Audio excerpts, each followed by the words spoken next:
You are African. Take a look at this. One of the things that holds South Africa's economy back from growth is the level of concentration. The ownership of the economy is in far too few hands. Ownership has not spread. The few privileged, and may I continue to say white people, We took them to America. who continue to own the means of production, We took them to America. who continue to own the productive economy of our country. We took them to America. Now watch this video to the end and help me share it.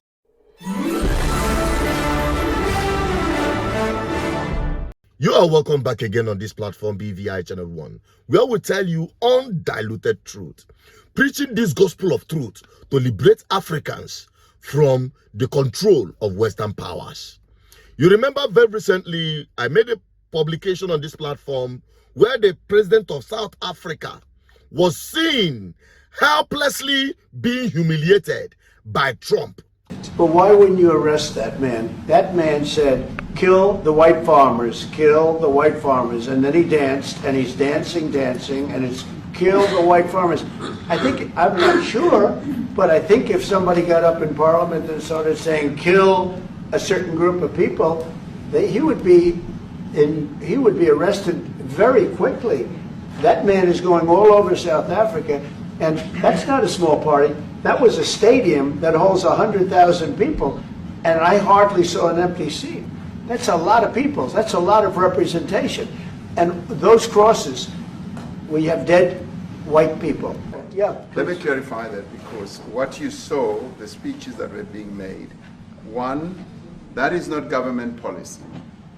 We have a multi-party democracy in South Africa that allows people to express themselves, political parties to adhere to various policies, and in many cases, or in some cases, those policies do not go along with government policy.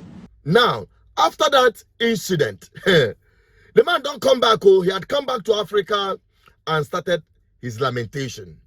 But the response he got is the order of the day. One of the things that holds South Africa's economy back from growth is the level of concentration. Concentration because they said the ownership of the economy is in far too few hands. Ownership has not spread. That is what the World Bank and IMF said. And that is precisely what happens in other countries. When you go to other countries, you'll find the citizens. I mean, in Africa, it will largely be black people. Wherever you go in the world, it will be the citizens. Now, in our country, it was just the few privileged, and may I continue to say white people, who continue to own the means of production, who continue to own the productive economy of our country. Now, We took them to America. Now, this I find very worrying.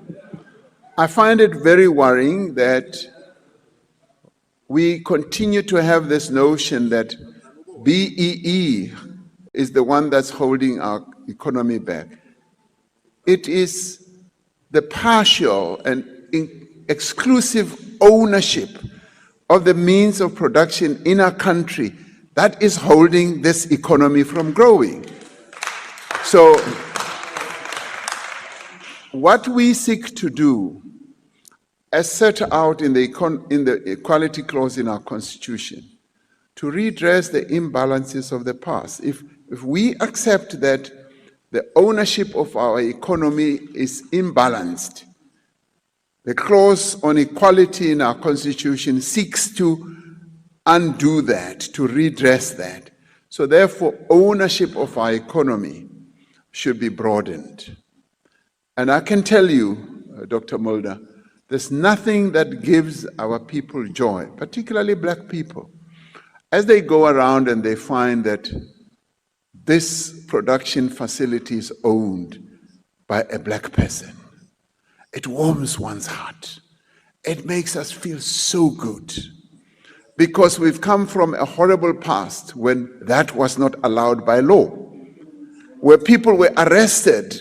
If you wanted to set up an economic facility in town, you were put to jail. But today, we are saying all that must be put behind us. We must allow more and more people to play an important role in the economy of our country. And this is what baffles me by those who are opposed to Black economic empowerment. I say, what do you want to see happening?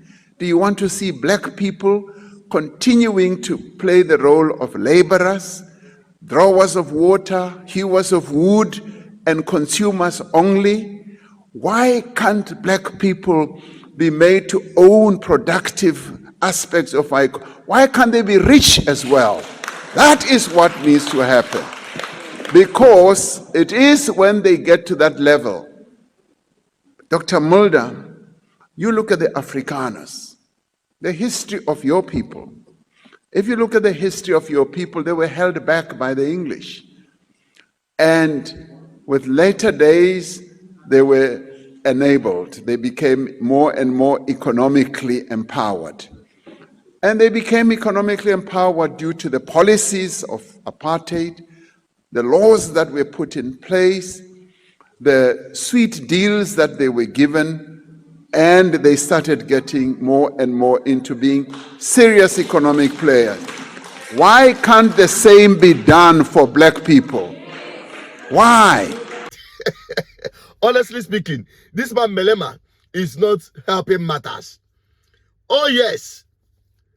You know, Melema as a person is a parliamentarian, a politician, and is at the center of the bamboozlement, the beating Donald Trump gave Ramaphosa in America when he was playing the video for him, and the man was just there, you know, like a helpless chicken.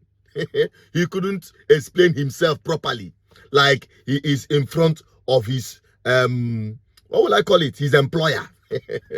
Now, people are now asking, why is it that you didn't come up with this explanation to Donald Trump face to face? That is to show you how cowardly some of these African leaders are when they meet their counterparts in Europe or in the Western world. But once they come back to Africa, they become Lord of all. They become King Kong. And he got the response he deserves. You are complaining about white South African when you came back from America, but you couldn't speak up when you were there, face to face with Donald Trump. That is, you're trying to cover your shame by exposing yourself to more ridicule.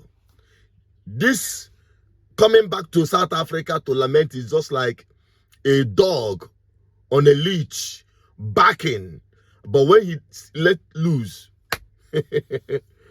you see him running with his tail in between his legs. That is Ramaphosa for you. And that is a replica, a demonstration of what African leaders, and that is how they look at them when they meet their counterparts in the global stage. We need a leader that is confident, a leader that is bold, a leader that is fearless, to say the truth at least, to tell these people the truth. Yes, we are not supporting any discrimination or racial intimidation of any person or a group of people, especially in South Africa, as it is. But the truth must be told. Okay? The truth must be told. And what he said, there is the truth. Oh, but the people are now asking, why didn't you say that truth to Donald Trump face to face? It's because you are a coward. Ramaphosa have demonstrated that he's a coward and he's not fit to lead a people. The same is also applicable to other African leaders. I don't want to come to my own country, Nigeria, because that one was. We don't need to talk about it. We are just doing everything we can to make sure we get rid of ourselves, this kind of people leading Africans to nowhere. Let me have your opinion on this on the comment section. I still remain Asuchidon Peters, your advocate for good governance. Help me share this video and let the discussion continue on the comment section. Bye-bye for now.